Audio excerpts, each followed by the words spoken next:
여러분 안녕하십니까? 2월 4일 금요일 광주 MBC 뉴스투데이 시작합니다. 먼저 오늘의 주요 뉴스입니다. 광주 아이파크 붕괴 사고 현장에서 실종자를 찾기 위한 구조 수색 작업이 다시 속도를 내고 있습니다. 시공사인 현대산업개발이 업무상 과실치사상 등의 혐의를 강하게 부인하며 경찰 수사가 진전을 보지 못하고 있습니다. 광주 전남에서 코로나19 확진자가 나온 지 어느덧 2년이 된 가운데 오미크론 변이 여파로 확산세가 갈수록 거세지고 있습니다. 광주시가 서구청에 대한 특정 감사를 실시한 결과 인사와 행정 업무 등을 잘못 처리한 사실이 무더기로 적발됐습니다. 국민의힘 이준석 대표가 신안을 방문해 수건 사업인 흑산공항 건설 사업을 지원하겠다고 공약했습니다. 광주와 전남에서 첫 코로나 확진자가 나온 지 어느덧 2년이 지났습니다. 그동안 종교단체와 유흥업소 등을 중심으로 확산세가 끊이질 않았고 최근에는 오미크론 변이로 확진자가 폭증하고 있는데요. 이런 상황을 반영해 방역체계도 새로운 전환점을 맞았습니다. 보도에 김영창 기자입니다. 광주 북구 선별진료소입니다. 코로나 검사를 받으려는 시민들이 선별진료소 바깥까지 끝없이 이어졌고 건물 일대에는 검사자들로 인해 교통마비까지 발생했습니다. 아들이 확진자 판정을 받아가지고 세배 때 설날 만나가지고 그것 때문에 코로나 확산으로 일상마저 바뀌어버린 요즘 코로나가 발생한 지도 어느덧 2년이 지났습니다. 그동안 종교시설과 유흥시설 등이 확산의 촉진제가 되기도 했고 최근에는 오미크론 변이까지 발생하면서 확산세가 더 가팔라지고 있습니다. 첫 확진자가 발생한 2020년 2월부터 지난해 말까지 8,100여 명이 확진 판정을 받았지만 올해 1월 달에만 신규 확진자가 지난 23개월 동안 발생한 확진자를 넘어섰습니다. 마스크가 굉장히 중요한 것 같습니다. 저희가 하다 보면 실제로 우리가 코로나 방역에 계신 분들이 이렇게 마스크를 잘 쓰고 방역 규칙을 잘 지키기 때문에 맹렬한 속도로 급증하고 있는 오미크론 변이로 방역 체계도 새로운 전환점을 맞았습니다. 취약계층이나 밀접 접촉자가 아니면 신속 항원 검사를 통해 양성이 나올 때만 PCR 검사를 받아볼 수 있게 됐습니다. 또 호흡기 전담 클리닉 운영, 격리기간 단축 등을 통해 의료체계 붕괴와 중증 환자 피해를 최소화하는 데 초점이 맞춰졌습니다. 특히 광주에선 이동이 불편한 1에서 3급 장애인과 임산부 12세 이하 어린이에게 자가진단 키트를 제공하기로 했습니다. 예산 115원가량을 들여 18만 3천여 명에게 제공될 예정입니다. 방역당국은 아직 겪어보지 못한 오미크론 대유행에 대응하기 위해서는 정부와 지자체뿐만 아니라 시민들도 방역수칙을 철저하게 지키는 등 모든 수단으로 총력 대응하는 게 필요하다고 강조했습니다. MBC 뉴스 김영창입니다. 광주 아이파크 붕괴 사고 현장에서 26톤 콘크리트 덩어리가 떨어져 중단됐던 구조 수색 작업이 재개됐습니다. 사고 원인을 찾고 법적 책임을 묻기 위한 경찰 수사는 원청인 현대산업개발과 하청업체가 서로 책임을 떠넘기고 있어 이렇다 할 진전을 보이지 못하고 있습니다. 우종훈 기자가 취재했습니다. 26톤 무게의 콘크리트 덩어리가 떨어지면서 중단됐던 구조 수색 작업은 어제 오후 4시 반쯤부터 재개됐습니다. 그제 오전 8시 붕괴 건물의 서쪽 외벽 모서리 부분에서 추락 사고가 일어난 지 32시간여 만입니다. 중앙사고수습본부는 전문가 자문단 회의를 열고 또다시 잔해가 추락할 위험이 있지만 실종자 구조 등 사안이 시급한 점을 감안해 구조 활동을 계속하기로 결정했습니다. 이에 따라 26층과 27층에서 발견된 실종자 2명의 구조와 아직 위치가 파악되지 않은 실종자 2명의 수색도 다시 시작됐습니다. 현재까지 했던 소형이지만 중장비 투입은 가능하다라는 의견을 받았습니다. 광주시는 시공사인 현대산업개발에게 1년 영업정지 또는 건설사 등록 말소 등 현행법이 허용하는 가장 강력한 처벌을 해달라고 정부와 서울시에 요청하기로 했습니다. 이번에 확실하게 책임을 물어서 이런 사고가 다시는 광주뿐만 아니라 다른 지역에서도 발생하지 않도록 경고를 줄 필요가 있다고 생각을 하고요. 하지만 이 같은 법적 책임을 묻기 위한 경찰 수사는 더디게 진행되고 있습니다. 현대산업개발 측은 동바리 무단 철거가 사고를 키웠다는 점은 인정하면서도 골조공사를 맡은 하청업체에 시공과 관련한 권한을 넘긴 상태였다며 책임을 부인했습니다. 반면 하청업체는 현대산업개발이 지시한 일이라는 주장을 고수하고 있습니다. 경찰은 사고의 핵심 원인인 동바리 무단 철거를 두고 법적 다툼의 여지가 있다면서 추가 증거 자료를 확보하는 동시에 국가수 소방청 등과 현장 감식에 나서기로 했습니다. MBC 뉴스 우종훈입니다. 신속 항원 검사로 코로나 양성 판정을 받은 사람의 76%가 최종 확진 판정을 받은 것으로 나타났습니다. 중앙재난안전대책본부가 광주와 전남 등 4개 지역 선별진료소에서 신속 항원 검사로 양성 판정을 받은 687명에 대해 PCR 검사한 결과 76%인 523명이 최종 확진 판정을 받았습니다. 광주, 전남 등의 4개 지역은 오미크론 변이가 빠르게 확산되며 지난달 26일부터 고위험군만 PCR 검사를 받고 나머지는 신속 항원 검사에서 양성이 나올 경우 PCR 검사를 받는 새 검사 체계가 도입됐습니다.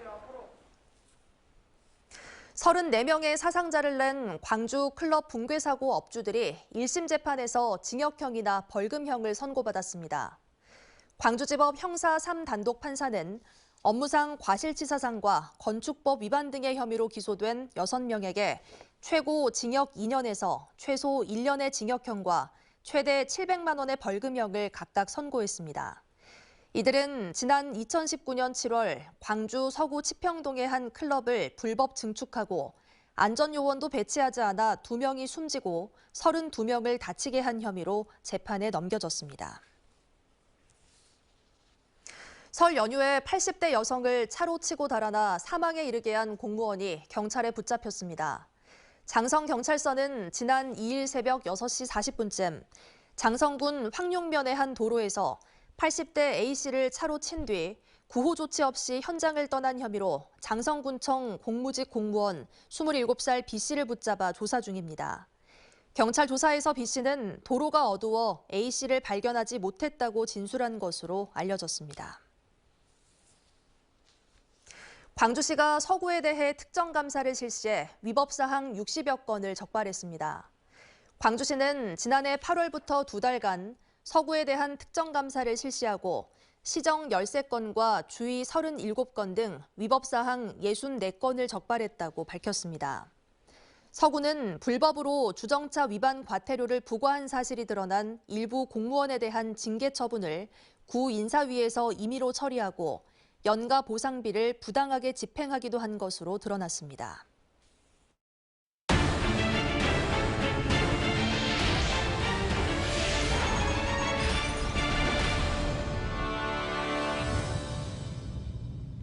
절기상 입춘인 오늘 광주 전남 지역에 한파가 이어지겠습니다. 오늘 아침 최저 기온은 영하 7도까지 떨어지겠고 낮 최고 기온도 어제보다 조금 떨어져 6도 안팎에 그치겠습니다. 오전에는 전남 서해안에 눈발이 날리겠고 밤 9시부터 전남 지역에 본격적으로 눈이 내리기 시작하겠습니다. 광주지방기상청은 광주시와 전남 중남부 지역에 1에서 5cm의 눈이 쌓이겠고 전남 북부 지역에는 7cm 이상의 적설을 기록할 것으로 내다봤습니다. 호남 20% 득표를 목표로 내세운 국민의힘 이준석 대표가 광주에 이어 전남을 찾았습니다. 미완의 지역 현안들을 언급하며 지역 표심을 자극하고 있습니다. 양현승 기자의 보도입니다. 설날 광주 무등산에 올랐던 이준석 국민의힘 대표가 전남을 방문했습니다. 첫 일정은 신안군. 국민의힘 당대표가 신안군을 찾은 건 2005년 당시 한나라당 박근혜 대표 이후 17년 만입니다. 이준석 대표는 인사 말부터 흑산공항 건설 사업 지원을 약속했습니다. 대통령 공약이었지만 제대로 추진되지 못했던 지역 현안 사업을 통해 민주당을 우회적으로 비판했습니다. 울릉공항 같은 경우에는 바다를 메워가지고 지금 공항을 짓는데 그것보다 흑산공항이 지금 전문가들 말에 따르면 난이도가 훨씬 덜한 그런 사업인데도 불구하고 지금 진척이 되지 않는 것은 상당히 안타깝다 이렇게 저는 보고 있습니다. 대규모 해상풍력 사업지구를 찾은 만큼 현 정부의 신재생 에너지 정책도 도마 위에 올렸습니다. 해상풍력 발전 사업의 추진 속도를 뒷받침할 풍력발전 보급 촉진법을 직접 언급하며 탈원전 정책에 날을 세웠습니다. 남해안, 서해안에 총 80기가를 한다고 하면 서해안, 남해안 전체가 다 이 풍력발전소가 되었더래요.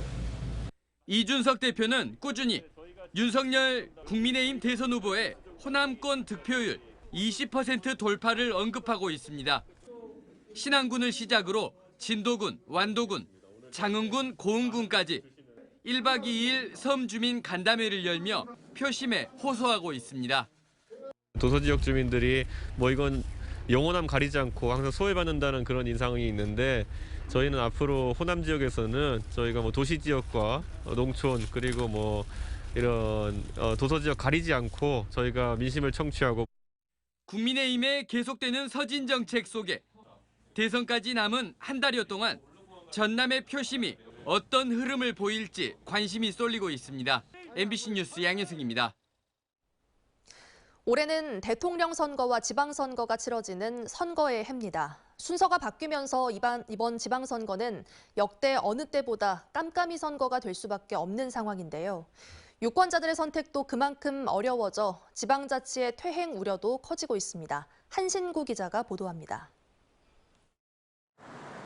설 명절 뒤끝 도심 교차로입니다. 예년 선거해 같으면 얼굴을 알리려는 입지자들의 현수막으로 도배가 될 정도였는데 올해는 아예 횡합니다. 이맘때 본문을 잃었던 출판 기념회 역시 찾아보기 어렵습니다. 얼굴, 그다음 본인의 경력, 그다음 본인이 주장하고 싶은 그런 구호 슬로건들을 좀 많이 좀 알리고 싶은데 그런 게 이제 원천적으로 봉쇄가 되다 보니 지난 1일부터 지방선거 예비후보 등록도 시작됐지만 교육감 선거를 제외한 다른 지방선거 입지자는 싹이 말랐습니다. 화정동 아이파크 붕괴 여파로 입지자들이 선뜻 나서기 힘든 측면도 있지만 무엇보다 큰 원인은 대통령 선거와 지방선거의 순서가 바뀐 영향이 큽니다. 지난 2017년 대통령 탄핵 여파로 12월에 치러졌던 대통령 선거가 3월로 앞당겨졌습니다. 여야 정당이 대선에 올인하면서 예비후보 등록을 금지하는 등 개인적인 선거운동을 차단했기 때문입니다.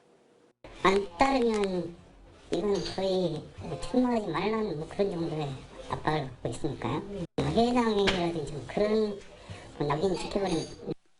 정권 창출이 지상과제인 정당의 특수성 탓이지만 지역 일꾼을 뽑는 지방선거에 미치는 악영향은 큽니다. 대선 이후 지방선거 후보 공천까지는 길어야 2달 정도.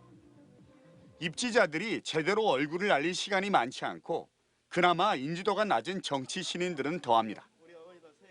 유례 없는 깜깜이 선거가 될 수밖에 없고 후보의 능력이나 자질보다는 조직력이 공천의 가장 큰 무기가 될 수밖에 없습니다.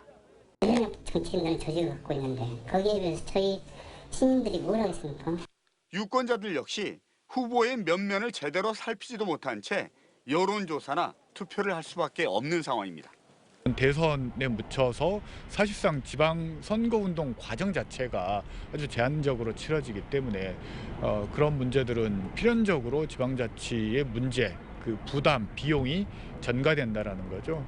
문제는 대선이나 지방선거 지형이 바뀌지 않는 한 10년 뒤 총선, 20년 뒤 지방선거 때마다 이런 악순환을 되풀이할 수밖에 없다는 겁니다.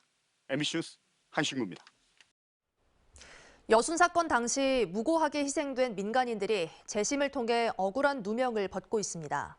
최근에도 12명의 희생자가 무죄 판결을 받았는데요. 하지만 재심의 기회조차 얻지 못하는 경우도 적지 않아 제도를 보완해야 한다는 목소리가 높습니다. 보도에 문영철 기자입니다. 여순 사건 당시 내란 등의 혐의로 군사재판을 받고 대전 형무소에 수감된 민간인들. 한국 전쟁이 발발한 직후 대전에 있는 한 산골로 끌려가 영문도 모른 채 집단 학살당했습니다. 지난달 말 법원은 재심을 통해 이 사건 희생자 12명에 대해 무죄를 선고했습니다. 체포와 감금, 취조 등이 적법하게 이루어지지 않았고 이들에게 적용된 혐의가 광범위하고 포괄적이라 죄형 법정주의에 위배된다는 것이 무죄 선고 이유였습니다. 기분이 하늘로 날아가고 싶지요. 죄가 없는 사람들이 전부가 다 군사재판에서 20년 무기징역을 받아가지고. 지난 2020년 철도기관사 고 장완봉 씨를 시작으로 지금까지 재심을 통해 명예회복에 성공한 민간인은 모두 22명. 이딴 무죄 판결에 재심 청구 움직임도 활발해지고 있지만 제도권 밖에 있는 희생자와 유족도 적지 않습니다. 대전 산내유족회 전남지회가 관리하는 희생자 68명 가운데 40%에 달하는 25명은 재판 기록이나 재심을 청구할 수 있는 유족이 남아있지 않습니다.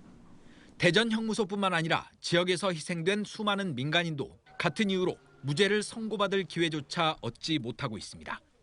유족들은 개별적인 신청이 아닌 정부가 직권으로 재심을 청구하는 방안을 요구하고 있지만 현재까지 진전은 없는 상태입니다. 방법도 모르고 있고 그 많은 유족들을 다 찾아다니면서 이렇게 만날 수도 없고 후손이 없으신 분들도 있거든요. 그런 분들도 다 명예회복이 돼야 되니까 직권재심이 제일 시급한 거라고 생각이 되죠. 한편 특별법이 개정된 제주 4.3 사건의 경우에는 검사와 수사관 등으로 전담 조직을 구성해 희생자 2,500여 명에 대한 직권 재심을 추진하고 있습니다. MBC 뉴스 문형철입니다. 광주시가 아동복지시설 보호 종료로 자립을 준비하는 청소년의 지원을 확대합니다. 광주시는 아동복지시설에 생활하는 청소년이 만 18세가 되면 시설을 나가 홀로 삶을 꾸려야 하는 어려움을 고려해 올해부터는 만 24세로 보호기간을 연장했다고 밝혔습니다. 시는 자립지원 전담기관을 운영해 대학에 진학하거나 취업을 준비하는 청소년의 생계비를 지원하고 진로와 취업 상담 등을 진행할 예정입니다. 한국방송광고진흥공사가 올 한해 지역 소상공인들이 방송 광고를 활용할 수 있도록 지원 사업을 확대하기로 했습니다. 방송광고공사는 지역 밀착형 방송광고 활성화 구축 사업을 실시하기로 하고 170여 개 소상공인 업체를 선정해 방송광고 제작비와 송출비를 지원한다고 밝혔습니다. 지원 대상은 중소벤처기업부로부터 확인서를 발급받은 소상공인이고 심사를 거쳐 지원업체로 선정되면 최대 900만 원의 사업비를 제공받게 됩니다. 사업에 참여할 소상공인은 오는 16일까지 방송광고공사 홈페이지에 신청서를 제출하면 됩니다. 전라남도가 올해 스마트 공장 보급 확산 구축 사업에 324억 원을 지원합니다. 제품 설계부터 생산까지 자동화 장비와 제어기를 갖추는 스마트 공장은 기초와 고도화 단계에 따라 1억 원에서 최대 4억 원이 보조되며 전남도는 올해 185곳을 선정해 지원할 계획이라고 밝혔습니다. 정부 통계에 따르면 스마트 공장 도입 기업은 생산성 증가 30%, 품질 향상 44%, 원가 절감 16% 등의 효과를 보고 있습니다. 광주시가 도시공원 환경을 개선해 시민 이용 만족도를 높이기로 했습니다. 광주시는 푸른길 공원시설 개선에 22억 원, 풍암 생활체육공원 정비에 10억 원 등 도시공원 환경관리 등에 100억 원가량을 투입한다고 밝혔습니다. 광주시는 그동안 130여 개 공원에 매년 40억 원을 투입해 공원 관리 사업을 추진해왔습니다. 이상으로 뉴스를 마칩니다. 시청해주신 여러분 고맙습니다.